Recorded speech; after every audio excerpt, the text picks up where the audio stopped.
it going? Great. Why? What have you heard? Oh, we've heard a lot of stuff, Ryan, and mostly about Wifey Dearest, who has gone from being America's sweetheart to quite the opposite. Despite steadily denying the allegations against her and playing the victim card, Blake Lively has been sentenced, receiving the full weight of the law. If you did it or anything remotely to it, the biggest thing you can do and the most accepting thing in the court of public opinion is to own up to it. Grab a seat, besties. I come bearing all the details. The tea spills, how it all started. Let's rewind to the beginning. It Ends With Us debuted in theaters on August 9th, 2024, and it was a massive box office success, grossing a whopping $351 million worldwide against a $25 million budget. We love a profitable venture. The movie, based on Colleen Hoover's best-selling novel, stars Blake Lively as Lily Bloom and Justin Baldoni as Ryle Kincaid. Baldoni also directed the film, which, in retrospect, was maybe not the vibe. But here's where things get spicy. Even before the film was released, eagle-eyed fans noticed some tension during the press tour. Blake and Justin were literally never seen together, like at the New York premiere, completely avoiding each other. Social media detectives also noticed that some cast members, including Blake, weren't following Justin on Instagram, and in Hollywood, an unfollow is basically a declaration of war. Now, we could have chalked this up to busy schedules, or maybe just a case of, we're professionals who don't need to be besties. But girl, the plot thickened faster than my favorite face mask. In December 2024, Blake Lively dropped a bombshell that shook Hollywood to its core. She filed a complaint with the California Civil Rights Department accusing Justin Baldoni of sexual harassment during the film's production. And I'm not talking about mild allegations. These were serious claims. According to Blake's lawsuit, which she formalized on December 31st, 2024, Justin allegedly made inappropriate comments about her appearance, demanded nudity that wasn't in the script, and, I cannot believe I'm saying this, engaged in unwanted physical contact, including apparently biting her during kissing scenes and caressing her neck without consent. And when she objected, he reportedly said, "I'm not even attracted to you." But that's not all, folks. Blake also claimed that Justin and producer Jamie Heath entered her trailer unannounced while she was undressed, and that they discussed their sexual experiences and pornography addiction with her. And if that wasn't enough, Blake alleged that 4 months after she gave birth, Justin contacted her fitness trainer to suggest she lose weight for a scene that didn't even exist. But here's where it gets even more wild. Blake didn't just accuse Justin of harassment. She claimed he orchestrated a full-on smear campaign against her. According to her lawsuit, Justin hired the agency Group PR on July 31st, 2024, to engage in what she called social manipulation, or astroturfing, to destroy her reputation. She even had texts showing their intent to bury her. Like, we're talking Mean Girls level plotting, but with a multi-million-dollar budget. Now let's talk about Justin's response, because honey, he did not hold back. Through his attorney Brian Friedman, he called Blake's allegations completely false, outrageous, and intentionally salacious, and accused her of trying to salvage her reputation facing criticism for how she promoted the film. And if you think that's the end of it, buckle up, because on December 31st, 2024, Justin sued the New York Times for libel, seeking $250 million, alleging they altered communications in their reporting on Blake's claims. Then, on January 16th, 2025, Justin dropped the mother of all lawsuits, a $400 million lawsuit against Blake, her husband Ryan Reynolds, and others, alleging civil extortion and defamation. He claimed Blake doctored evidence and staged a hostile takeover of the film. We're talking about accusations that make House of Cards look like a children's show. To back up his claims, Justin's team even released outtakes from the film on January 21st, 2025, including a slow dance sequence where he nuzzles Blake's neck and asks, "Am I getting beard on you today?" According to Team Baldoni, this footage shows professional conduct and disproves Blake's allegations. Am I getting beard on you today? I'm probably getting beard on you.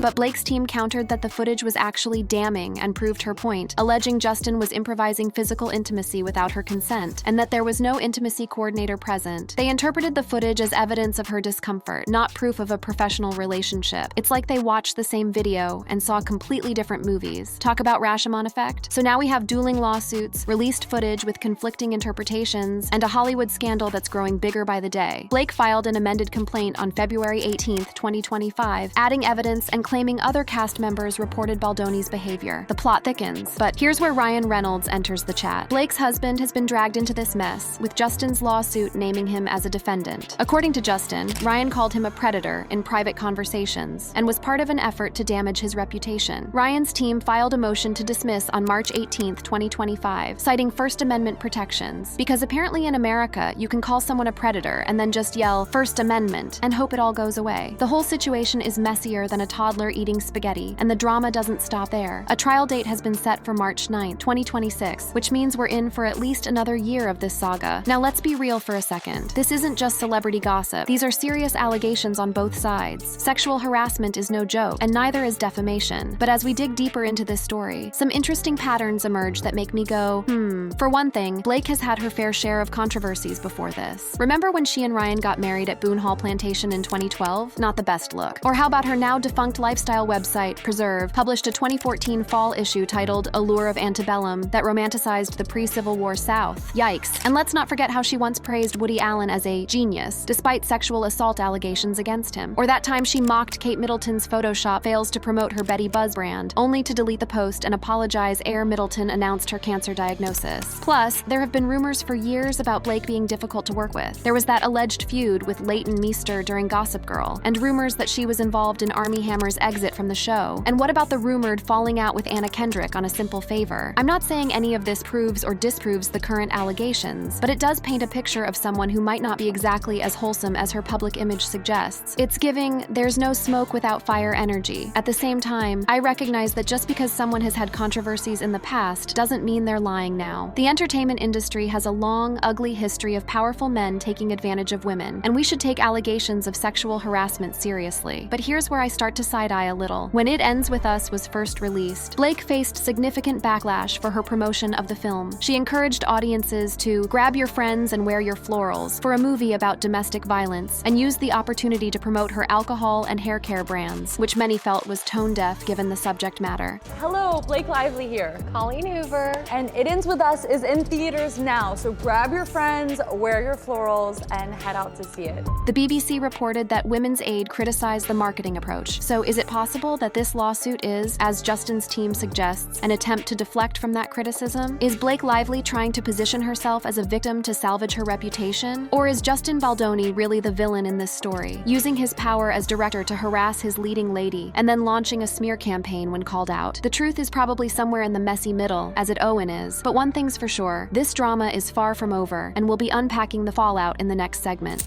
The celebrity civil war, who's taking sides? Hollywood has split faster than a pair of cheap leggings, and the way stars are picking sides is giving us major Team Edward versus Team Jacob flashbacks, except, with actual serious allegations instead of sparkly vampires. Let's start with Blake's corner because the girl has assembled quite the squad. First up, we have the author of It Ends With Us herself, Colleen Hoover, who initially came out swinging for Team Blake. On December 22nd, 2024, Hoover shared on X, "You have been nothing but honest, kind, supportive, and patient since the day we met. Thank you for being exactly the human that you are. Never change, never wilt." Talk about a glowing character reference. But wait, plot twist. By February 2025, Hoover had deactivated her Instagram and removed posts about both Blake and Justin. Some speculate this might be due to a morality clause in her contract. It's giving Switzerland energy. And honestly, I don't blame her. When two Hollywood heavyweights are duking it out in court, sometimes the safest place to be is on the sidelines. Blake also has the support of her Sisterhood of the Traveling Pants co-stars, America Ferrera, Alexis Bledel, and Amber Tamblyn. The Independent reported that they shared messages of support following the lawsuit's public announcement. I mean, are we surprised? Those magical pants created an unbreakable bond, apparently. Director Paul Feig also jumped on Team Blake, stating she did not deserve any of this smear campaign, according to Forbes. And Blake's sister Robin Lively wrote, "Finally, justice for my sister Blake Lively," on December 23rd, 2024. I mean, of course her literal sister is supporting her, but still, the family solidarity is noted. Even Amber Heard has entered the chat, calling the alleged smear campaign horrifying and destructive, and drawing parallels to her own experiences. When Amber Heard is like, "Girl, I feel you," you may not be on the right side in the court of public opinion. Among the It Ends With Us cast, Brandon Sklenar shared a link to Lively's lawsuit on December 24th, 2024, with the caption, "For the love of God, read this," according to The Independent. And co-star Jenny Slate stated she stands by her loyal friend, as reported by Forbes. The cast solidarity is giving We Believe Women vibes, which is normally commendable, but let's just say I have some thoughts. Amy Schumer also jumped on Team Blake, posting "I believe Blake" on Instagram, because when I'm looking for nuanced takes on complex legal situations, Amy Schumer is definitely my go-to source. So who's in Justin's corner? The support is, let's say, less abundant, but what it lacks in quantity, it makes up for in intensity. Joe Rogan has emerged as one of Baldoni's. On March 26th, 2025, Rogan said Blake Lively and Ryan Reynolds F-ed up with their legal battle against Justin Baldoni, who is a nice, sweet guy. In another post, the New York Post highlighted Rogan's criticism, saying, "Joe Rogan slams Blake Lively, Ryan Reynolds, Reynolds for suing Sweet, Justin Baldoni. Everyone is scared. Now, I'm not saying Joe Rogan is the moral compass we should all be following, but he does have a massive platform and influence. And when he's calling out the lively Reynolds powerhouse, that's no small thing. Political commentator Candace Owens also voiced support for Baldoni on December 24, 2024, advocating for him to have his day in court before being stripped of awards. Again, not exactly the endorsement you'd put on your resume, but in a situation where most of Hollywood seems to be backing Blake, any support probably feels welcome to Justin. What's particularly interesting is that the support for Justin seems to be coming more from outside traditional Hollywood circles. It's like the entertainment establishment has closed ranks around Blake, while voices from adjacent media spaces, podcasting, political commentary, are more willing to question the narrative. And then there are those who are just here for the drama, treating the whole situation like entertainment rather than a serious legal matter. Filmmaker Judd Apatow joked at the 77th Annual Directors Guild of America Awards, "Usually to make that much money, you have to sue Blake Lively," according to Forbes. Ouch. Chelsea Handler, hosting the Critics' Choice Awards on February 7th, 2025, thanked both Lively and Baldoni for providing a distraction from heavier headlines. Because nothing says, "I'm taking serious allegations seriously," like using them as joke material at awards shows, right? Now, I want to pause here and point out something that's bothering me about this whole situation. Notice how the vast majority of celebrities are siding with Blake? On the surface, that might seem like confirmation that her claims are legitimate, but let's think about the power dynamics at play here. Blake Lively and Ryan Reynolds are one of Hollywood's most powerful couples. They're A-listers with massive influence, connections throughout the industry, and the kind of star power that can make or break careers. Justin Baldoni? He's primarily known for his role in Jane the Virgin, and as a director. He's successful, sure, but not on the Lively Reynolds level. In an industry that runs on relationships and reputation, publicly siding against Blake and Ryan could be career suicide for many celebrities. It's like going against the popular kids in high school. Even if you think they're wrong, do you really want to face the social consequences? Plus, in the post-#MeToo era, there's an understandable instinct to believe women who come forward with allegations of sexual harassment, and that's generally a good thing. Women have been silenced for too long, but it also means that the default position for many is to support the accuser, regardless of the specific circumstances. What I find particularly telling is how quickly Justin faced professional consequences. He was dropped by his talent agency, WME, on December 21, 2024, just one day. Air Blake filed her initial complaint. The nonprofit Vital Voices rescinded an award they had planned to give him on December 24, 2024. These organizations didn't wait for evidence or a trial. They acted based solely on allegations. Now, maybe that's because they had insider knowledge that convinced them of Blake's claims. Or maybe it's because they didn't want to risk being on the wrong side of a powerful Hollywood couple and the court of public opinion. We may never know. What we do know is that Justin has reportedly lost 3 jobs and hundreds of millions of dollars as a result of this situation. That's a massive, career-altering consequence for someone who has not been found guilty of anything in a court of law. Meanwhile, Blake's career seems to be chugging along just fine. Yes, she supposedly backed out of hosting Saturday Night Live due to the alleged smear campaign, and there were rumors that A Simple Favor 2 Inches might be shelved. But director Paul Feig quickly confirmed via an X post on January 10, 2025, that the film was finished, dispelling those concerns. In fact, Blake has a robust slate of upcoming projects, including Another Simple Favor, releasing May 2025, the making of And We Used to Live Here. She was even named one of Time's 100 most influential people of 2025. That doesn't exactly scream career devastation. And as for Ryan Reynolds, his career seems completely unaffected. He has several projects in the pipeline, including Animal Friends, set for October 2025, Mayday, and a Detective Pikachu sequel. Despite being named in Justin's lawsuit, he's facing no apparent professional consequences. The disparity here is striking. One person's career is in flames, while the other two are thriving. Again, this doesn't prove who's telling the truth, but it does raise questions about power dynamics and how quickly we rush to judgment. And let's talk about the public reaction, because that's where things get really interesting.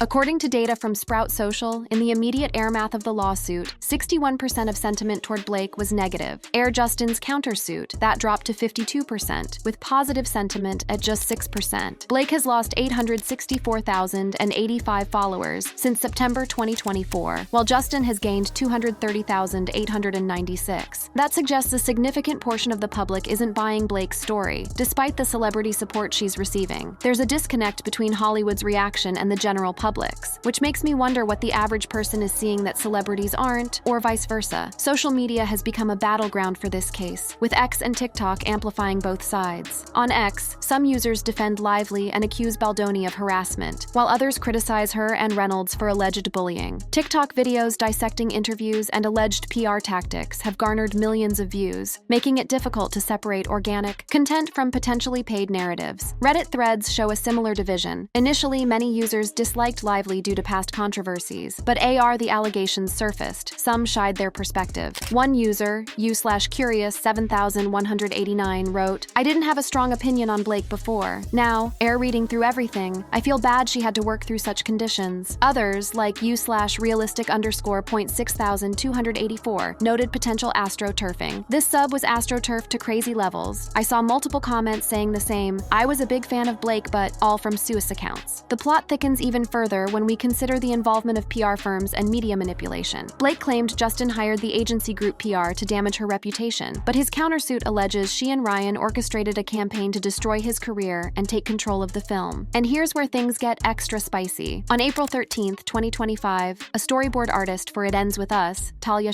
defended Baldoni in a 60 Minutes Australia interview, stating Lively smelled Baldoni's kindness, mistook it for weakness, and tried to take advantage, alleging she compromised his vision. I feel like maybe Blake smelled his kindness, mistook it for weakness, and tried to take advantage and take power, so yeah. So you believe Blake Lively wrestled control of the film? I think she tried to, yes. Did she succeed in the end? Probably, yeah. I think that there was a massive compromise in terms of Justin's original vision for the film. On April 8th, 2025, an actor playing Lively's character's gynecologist disputed her claims about a birthing scene, telling Page Six she wore a full hospital gown, black shorts, and torso-covering prosthetic, not nearly nude as alleged. These testimonies suggest there may be more to the story than what Blake has presented, and they highlight a crucial point. In situations like this, it's important to hear from people who were actually on set, not just celebrities who are friends with the parties involved. So where does this leave us? With a divided Hollywood, a skeptical public, and a legal battle that's far from resolution. The trial isn't scheduled until March 2026, so we're in for a long ride. What's clear is that this case has exposed deep fissures in how we respond to allegations of misconduct. Do we automatically believe women, or do we demand evidence? Do we acknowledge the power dynamics at play, or pretend everyone is on equal footing? These are complicated questions without easy answers. In the next segment, we'll look at the broader implications of this case and what it means for Blake, Justin, and Hollywood as a whole. The air math. Let's start with the financial impact because, honey, this is expensive tea. Blake Lively's net worth is estimated at $30 million, which is nothing to sneeze at, but it's dwarfed by Ryan Reynolds' estimated $350 million fortune. Together, they're an absolute powerhouse couple with the financial resources to fight this legal battle for as long as it takes. Justin Baldoni's net worth isn't publicly confirmed, but it's definitely not in the same league as the Lively Reynolds empire. His countersuit seeking $400 million is a massive amount, more than Blake and Ryan's combined net worth, which suggests either extreme confidence in his case or a strategic move to pressure them into a settlement. Legal fees for a high-profile case like this can easily run into the millions, especially with a trial date set for March 2026. That's more than a year away, which means more motions, more filings, more depositions, and more billable hours for the lawyers. For most people, this would be financially devastating. For Blake and Ryan, it's probably just an annoying line item in their budget, but the real cost here isn't financial, it's reputational. And on that front, the picture is more complicated.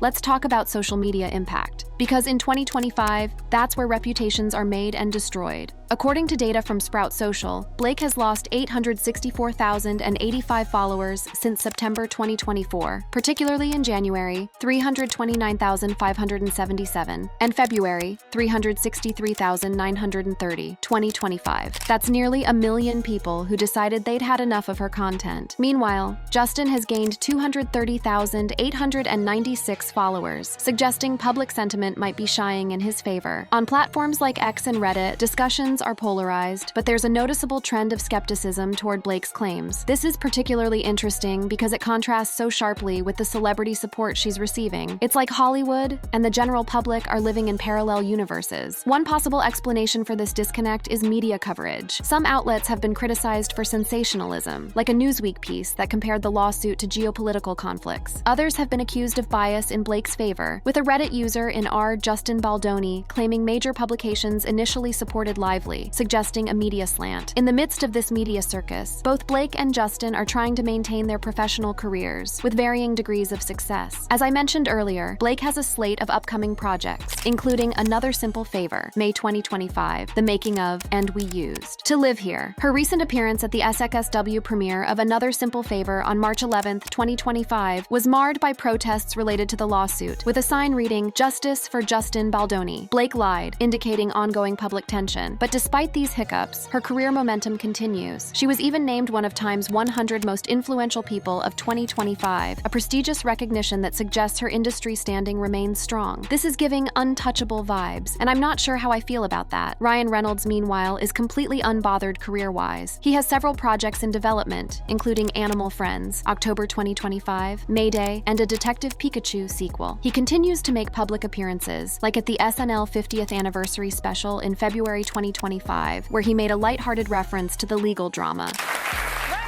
Reynolds, how's it going? Great. Why? What have you heard?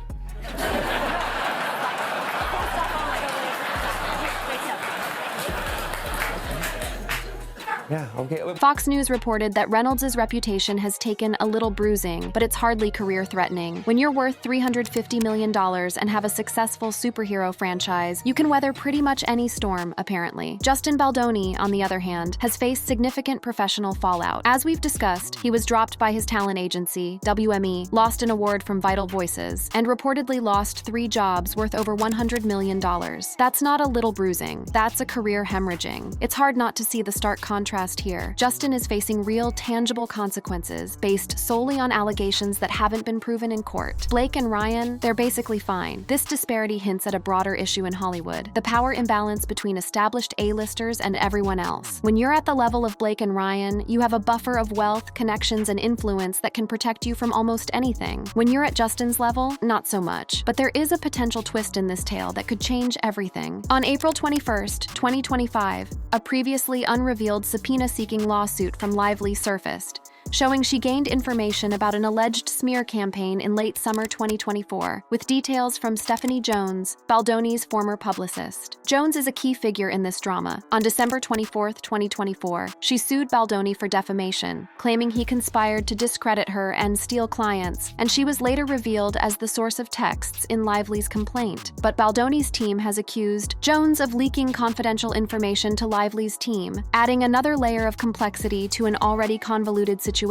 This is giving the plot thickens energy, and it raises the question, what if Blake did have legitimate evidence of a smear campaign? What if Justin really did try to bury her, as those texts allegedly show? That would certainly change how we view her lawsuit. But then again, what if Justin is telling the truth about Blake doctoring evidence and staging a hostile takeover of the film? What if this is all, as his legal team suggests, an attempt to deflect from criticism of her tone-deaf promotion of a movie about domestic violence? The truth is, we don't know, and we probably won't know until this goes to trial, if it even gets that far. Many legal experts predict a settlement, given the high stakes and potential for mutual destruction. Speaking of legal experts, they're divided on who has the stronger case. Attorney Dina Dahl suggested Lively has a stronger case, while Gregory Dahl predicted a settlement is likely, but the case could get nastier. This division among experts suggests there's merit and problems on both sides. So what's next for Blake, Justin, and everyone caught in the crossfire of this Hollywood legal battle? In the short term, we can expect more legal maneuvers, more leaked information, and more public statements or carefully orchestrated silence from both camps. The judge has already warned both parties against litigating in the press, threatening to expedite the trial if public comments persist. But in an age of social media and 24/7 news cycles, keeping this completely out of the public eye seems impossible. For Blake and Ryan, the strategy seems to be business as usual. They continue to make public appearances, promote their projects, and maintain their image as Hollywood's golden couple. But beneath the surface, they're undoubtedly preparing for a legal battle that could expose personal and professional details they'd rather keep private. For Justin, the path forward is more challenging. With his career already taking significant hits, he needs to focus on rebuilding his reputation, while simultaneously fighting a legal battle against one of Hollywood's most powerful couples. It's a daunting task, to say the least. What I find most fascinating about this whole saga is how it reflects our broader cultural moment. We're in an era where social media allows everyone to weigh in on complex situations situations with limited information, where allegations can end careers before they're proven in court, where power dynamics owe and determine who gets heard and who gets silenced. If you liked this video, click on the videos on your screen to enjoy more.